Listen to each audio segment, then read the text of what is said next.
nós vamos observar que esse parágrafo 4º, ele está direcionado, o modo como ele está escrito, especialmente para combater erros do catolicismo romano. Assim como eu falei, estamos continuando a exposição do parágrafo 3º. O parágrafo 4º continua aquele assunto.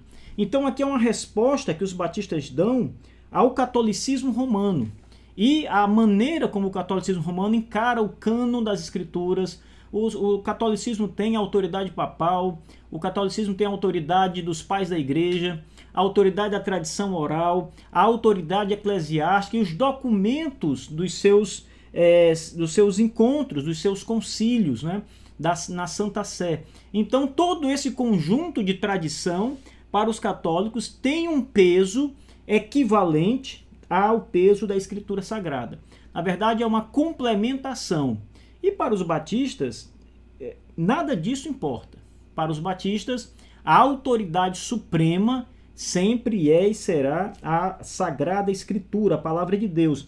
Essa tradição, para os batistas, aquilo que os católicos consideram realmente colocam num patamar bem elevado, para os batistas não há a menor autoridade ou a menor importância envolvida nisso.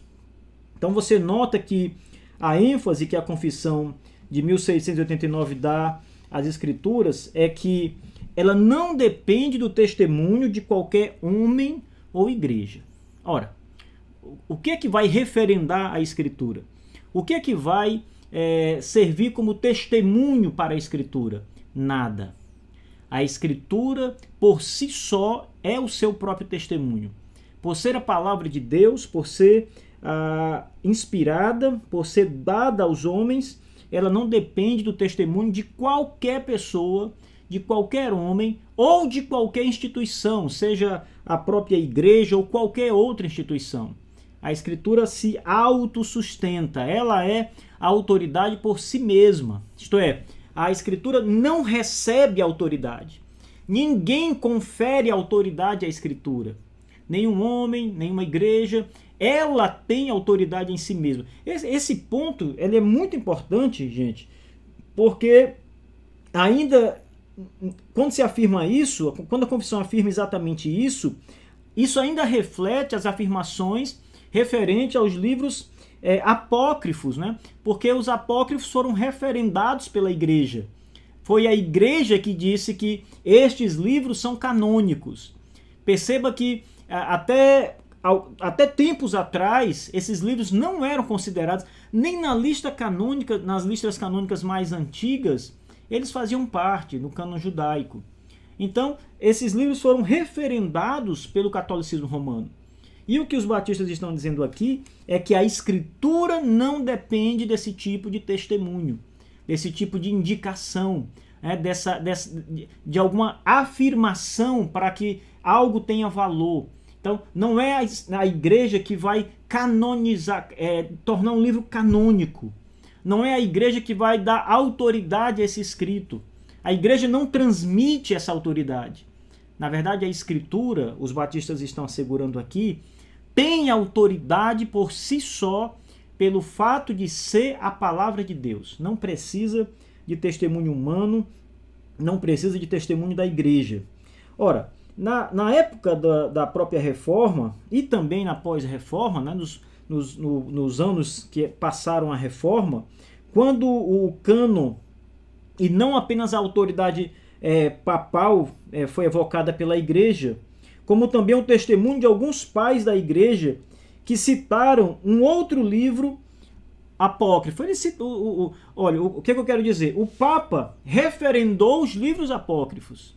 Os pais da igreja citaram aqui e acolá um livro apócrifo. Alguns dos pais citaram livros apócrifos. Ainda assim, os batistas estão dizendo que isso não confere nenhum tipo de autoridade a esses livros apócrifos, no caso, né? Retornando aqui a discussão dos apócrifos da aula passada. Então não há nenhuma... a Escritura por si só, ela não depende desse tipo de testemunho, desse tipo de de indicação, né? Como se ela precisasse ser referendada por alguém. Não precisa. Então, como a Igreja Católica considera tanto a palavra do Papa, a palavra do Papa é, para os católicos romanos, muitas vezes inspirada. Lembrem que quando o Papa diz as palavras ex cátedra, tudo que ele passa a dizer dali em diante não tem erro. Então é escritura. Se não tem erro, é uma palavra divina, é inerrante, não pode ser equivocada. Então, para os batistas, tudo que o Papa fala, na verdade, não tem nenhuma autoridade. Não há autoridade nisso. Tudo que os pais da igreja escreveram não tem autoridade para a igreja. Não tem nenhum tipo de autoridade para a igreja. Então, a escritura e a tradição da igreja, como os católicos veem, elas são similares à autoridade do próprio Deus na sua palavra. Tanto para católicos romanos, tanto a tradição como a própria escritura, a Bíblia, tem autoridades similares. Por isso que a ideia de se complementarem na perspectiva católica romana é observada. Para eles, quando a Bíblia silencia em alguma coisa, a tradição vai ajudar a interpretar ou vai ajudar a dar mais luz sobre aquele ponto. Então, naquilo que a Escritura para, a tradição continua. E os católicos, então, estão embasados muito de suas crenças, não na palavra, mas na tradição. Então, os batistas eles estão fugindo desse tipo de interpretação, de entendimento. Para os batistas e para os reformados, de um modo geral, a única autoridade, a única suprema autoridade é a palavra de Deus e nada mais. Nada pode tomar esse lugar. A Igreja Católica Romana ela faz uma divisão, e eu estou falando essas coisas, gente, porque eu acredito que seja muito importante a gente entender, além de entender o contexto histórico em que a confissão de fé foi escrita, entender também essas nuances que estão relacionadas ao pensamento católico, para que possamos entender por que os batistas estão rechaçando dessa forma essa perspectiva católica romana. Então, aí, para a Igreja Católica Romana, há uma divisão entre tradição oral e a tradição escrita. A tradição escrita é a própria Bíblia, também se refere à tradição escrita como sendo aquilo que foi registrado pelos pais da igreja e alguns outros documentos conciliares, né, de concílios, mas a tradição oral também traz alguma coisa disso, os ditos de Jesus que não foram registrados, os ditos dos apóstolos que também não foram registrados na Bíblia, mas que foram preservados na sua oralidade. Então, para eles, esse conjunto de tradições tem o mesmo peso, é comparável, vamos usar esse termo porque é melhor, é comparável com as Escrituras, auxilia as Escrituras Sagradas, né? Elas servem para esclarecer pontos que a Escritura não traz luz, não lança luz ou não menciona de forma alguma. Então é importante entender isso. Essa tradição oral da Igreja Católica Romana também pode ser vista como conjunto de formulações, de documentos, como parte disso está na tradição escrita, do que foi dito nos concílios, nos escritos e nas afirmações também dos pais que alguns não foram escritos, né, mas também estão preservados, segundo eles, na oralidade, e tudo isso tem peso para a Igreja Católica Romana, e em todos os atos da Santa Sé. Isto é, tudo que a Igreja Católica, na sua organização, todos os seus atos eles começam a incorporar essa grande tradição do catolicismo romano.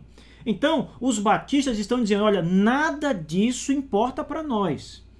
Todo esse conjunto de tradições, toda essa perspectiva católica romana, para nós batistas, isso não tem a menor importância. Não há autoridade na tradição. A autoridade para os batistas, e registrado está na Confissão de Fé de 1689, é apenas, unicamente, a palavra de Deus e nada mais além disso.